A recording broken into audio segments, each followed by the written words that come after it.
just like Brandon said, currently eastbound down.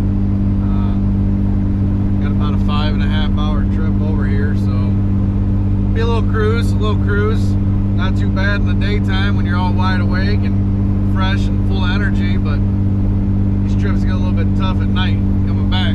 But we got mom and dad running support vehicle behind us with the camper, so we'll see. Worst case scenario, pull over and sleep for a few hours, but it's kind of how this racing gig works. You just do a bunch of dumb-ass driving for hours and hours and hours, and then turn around and drive all the way back for hours and hours and hours. You worry about sleep when you can. No, hoping to have a good run down here tonight. It's a memorial race down here. It's $2,500 to win, so that'd be another big check for us. We've ran well with this series before, and kind of hoping we got the car a little bit better this time around. But like Brandon said, we've never been to this track, so I don't know. Watched it on TV a bunch of times, see what it's all about.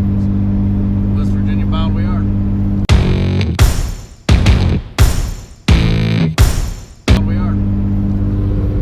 See if the setup guy can hit the setup right tonight.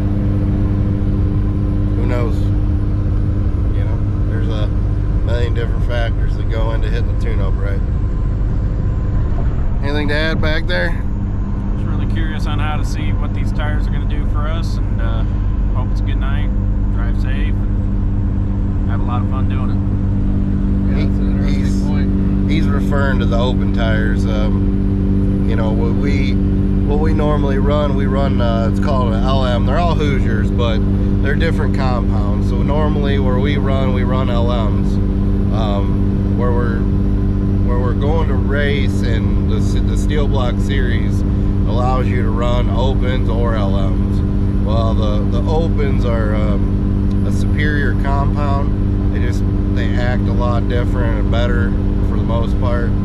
So we are on opens for the first time, so we'll see how them go. And they almost come like a drag slick, so you cut the pattern into them, whereas like the LMs, they come as a pre-cut pattern. So you know, that changes the way tires wear and the way that you get traction, the way the tire clears. So you know, it'd be a little different running on that, but we'll see how it all goes. There's a Hardee's. There's a Hardee's sign.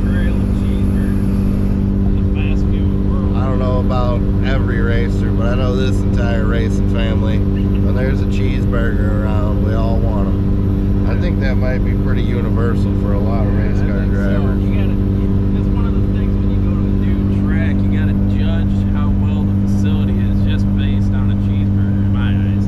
I don't know about you guys, but that's just me. Yeah, the tire guy back there, all he's worried about is what the cheeseburgers are like. Doesn't need to have a shitter, doesn't need to have nice grandstands. As long as they got a good cheeseburger, he'll be happy. I'll tell you what, if we show up at a racetrack that doesn't sell a cheeseburger, we might not even come back. I don't think we'd ever go back. Yeah, because like it ain't even worth it. Like, I don't care what you do. If you don't sell cheeseburgers, are you even an American racetrack? I don't think so. It's probably in Australia. Australian tracks, they sell like pork. They probably sell at least like a kangaroo cheeseburger or something. Yeah, on the side of Foster's beer or something. Foster's. All right. We do cheeseburgers and lattes. All right. Well, this video's getting outlandish. We're gonna hang it up. We'll pick it up when we get closer. Well, we made it. Made it down here to Tyler County. Looks like they got a decent field of late models, so it'll be interesting. This shit on the ground might be hard to see in the camera, but it's red clay. We don't see that shit up where we're from, right? But anyhow, pretty cool little place. Like I said, never been here before, so we're excited to get on this track and kind of see what it races like. And it's a neat little track. At some point in time, we'll take you up there to check it out. But it's pretty cool, man. It's just built literally into the side of a mountain. See if I can't get a decent picture up here. But yeah, literally just, you can see the tracks up there, just built into the side of a mountain. So kind of neat. Little creek runs right back down through here. So we made it. We're ready to go. So Drivers up at the drivers meeting.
Entry.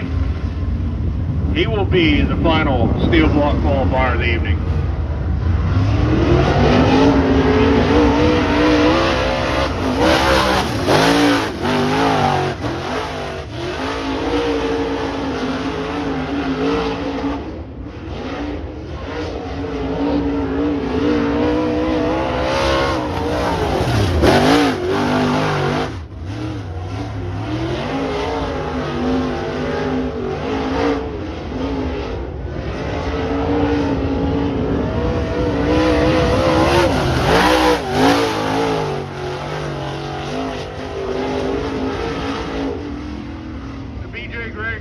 Lap time was 1:29. Well, making some changes that I decided after qualifying. Doing some rear end changes, as you see. Quick change, gear change, sorry. Changing some gears out in the rear end. Tell them what they're doing. Yep. I said rear end, but Dad said no, gear change. Yeah, so we went out, we qualified during hot laps. Never seen this track before in my life, other than TV, right? Got a little screwed up in our qualifying order, so we ended up missing our qualifying session. So we had a solo qualifying session, which was sweet and nerve-wracking at the same time.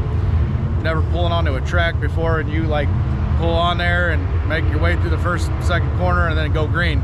And so went green, went down into 3. The throttle seemed to stick a little bit. It was kind of an odd thing, and then I was a little bit concerned about that. So I kind of was soft on it the rest of the next 2 laps, and somehow we ended up qualifying 4th, which is awesome, but we need a little bit more gear, so that's what Brandon's doing now, changing the gear, and that'll be able to rotate the car more with the throttle. This place is pretty good, pretty tacky, so we'll see what happens. The first heat is also a dash. It's $100 a win, and then that determines exactly where you start in the feature, so we'll see.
Not too bad.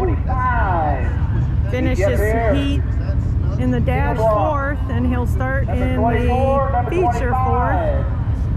Now it's the after discussions and get ready to roll with getting it ready for the feature.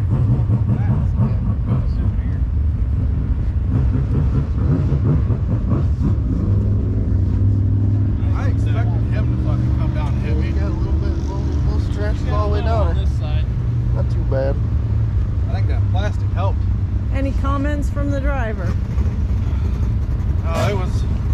It's a different little track out there. I mean, we were decent. Honestly, a lot of it was probably just driver. Just need to get in there deeper and let it eat on the top. You can't compete with that momentum that they're carrying around the top side, and I just need to get down in there and rotate the car under throttle, and just, that's how you got to get through the corners here. It's a cool track. It's a tight little track, and we're pretty good. So we'll just tune on her a little bit and get out there for the future. We'll start fourth. So.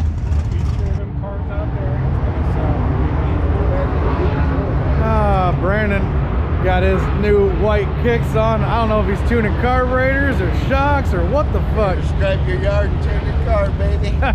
Stripe your yard and tune your carb. So we got typical activities going on here. So Nate's grinding tires right now. What we do here is after we race them, they get a heat cycle on them. So you get basically, think of it, the top layer of rubber glazes over a little bit, right? So what we do is we go through and this little machine spins the tire, and then we literally sand them. So it's a sanding disc on there, and you can see how it's, making it roughed up again. So it does two things. It actually takes that top layer of rubber off and puts the edges back on, the side opposite that you're grinding from, right? So just something that we do every time we race, pretty much every time the car hits the track, short of like hot laps. I mean, it just depends, but grind the tires and keep the rubber as fresh as possible, get the sharp edges as sharp as possible. Like we said, pretty good heat race.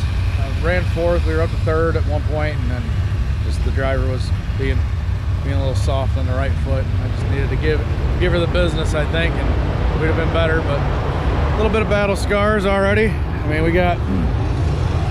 guy got up into the wall and come down, tagged the right rear quarter panel, and got the door a little bit. Nothing too bad at all. And then we got tagged on the left side here. No real damage, just some scuffs.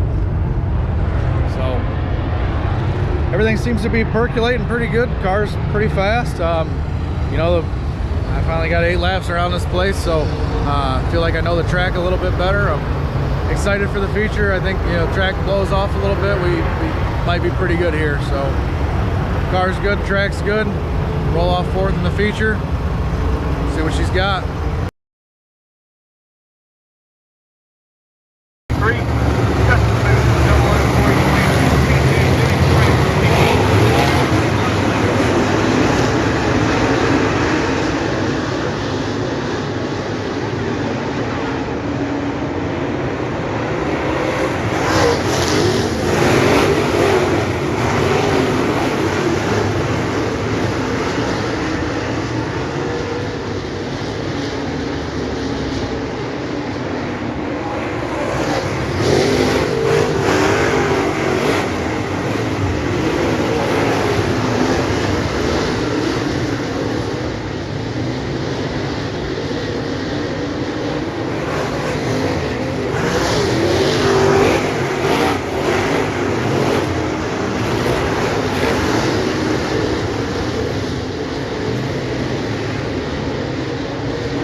rider outside. The leader starts up front by himself, and it's been all Troy Frazier thus far, and he has been aggressive going through the lap traffic. Trey Watson second, Tyler Riggs third, BJ Gregory fourth, Daniel Hill fifth, as we get set to roll into the second half of the 25 laps.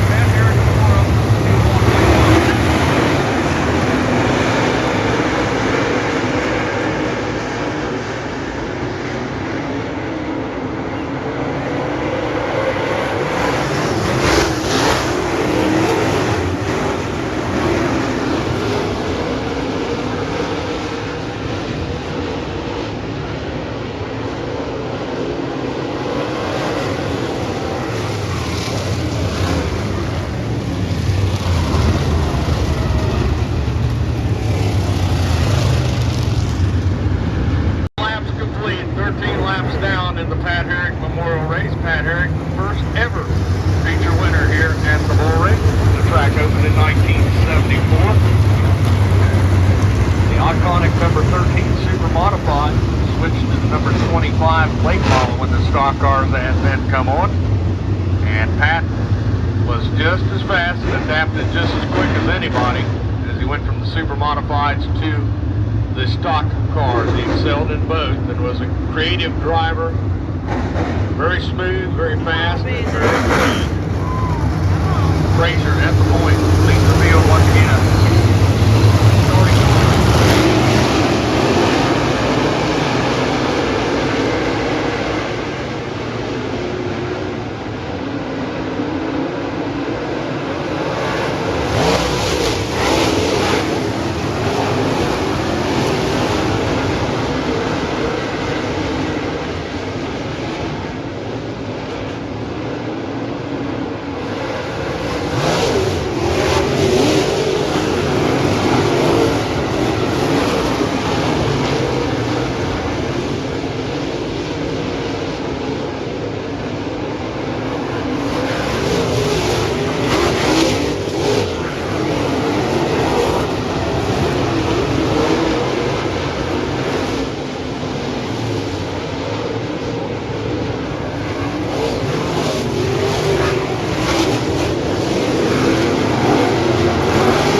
Races are over. Not too bad. 5th place win. Well, 5th place finish. Now is the debrief. As you can see, everybody's still in there. Wow. From there, and it just drove off. Trying to discuss Yeah, I think driver. what needs to be done, what could have been done, and another 20 laps out there, and we would have railed back in. overall, That fucking good. driver and car going good. That's all we can ask for. When I opened my entry. And as you see, we have often stops to discuss more of the racing of what's going on.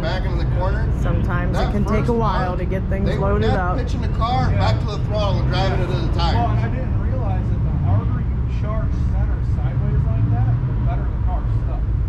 So All right, maybe I'll see if I can get a fire under them. We got a 5.5 hour trip home, so maybe we can get going at some point. All right, let's wrap from the old Tyler County. It was a good first night. It's in one piece. I don't know if Mom ever introduced herself on the camera, but this is Mom. This is me and BJ's mother. You probably heard her talking all night. It was like, who's this lady behind the camera? But that was her. So don't worry, we'll get her all introduced eventually. But there she is. She's in the box. It's pretty much straight. Little scratches here and there, but it's in pretty good shape for the first night. Y'all have a good one.